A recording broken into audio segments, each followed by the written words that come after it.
In this tutorial, I'm going to show you how to make a picture a background here in Canva.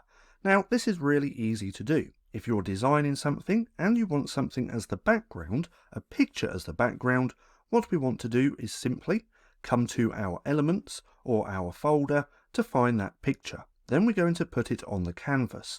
Now, there's a couple of different ways that we can actually do this.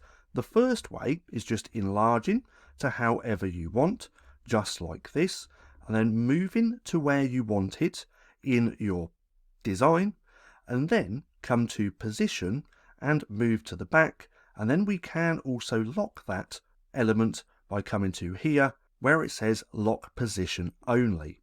And now that can't be moved either, which makes it a little bit easier when we're designing.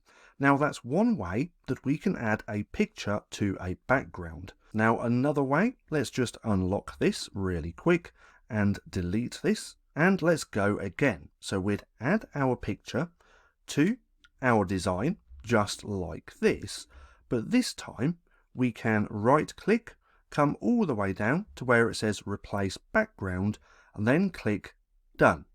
And that's going to move it to the background like this. Now if we double click onto that image, we can crop and adjust to however we want, just like that. Then we click done, and now that is set as the background. So that's just how simple it is to make a picture a background here in Canva. Now if you found this video helpful at all, then please consider giving me a like, as it really helps out the channel. And if you're not too sure what to watch next, click right here and watch this playlist.